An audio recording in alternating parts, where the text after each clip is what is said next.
नमस्कार सांग माने जय जगन्नाथ जय माँ तारिणी।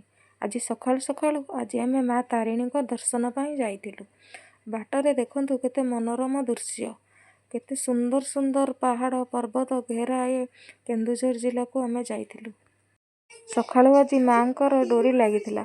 हठात आम बाहरी जाइथिलु केन्दुझर अभिमुखे, माँ को पीठ माँ तारिणी पीठ अभिमुखे। आ जाई पहुँची जाइथिलु माँ तारिणी पीठरे घटगाँ, जोठिकी आज प्रबल भिड़ थिला। जहा हो भिड़ भितर भी माँ को दर्शन आज बहुत भल भावे होई पारला। आमे बहुत सुंदर भावे माँ को दर्शन करि पारिलु और सेठारु प्रसाद ग्रहण करी आमे मन खुशी रे घर को फेरिलु। एते भिड़रे आमे भाभी नथिलु कि माँ को दर्शन एते भल भावे होई पारिबो, किंतु बहुत भल भावे होई पारिला। सबु सेही माँ को लीला, तांको पाई आमे एते बहुत भल दर्शन करि पारिलु। जदि भिडियोटी आपण मानको भल लागिथिबो लाइक करिवे, शेयर करिवे और सब्सक्राइब करने को जमा भूलिबेनी। जय माँ तारिणी। जय माँ तारिणी।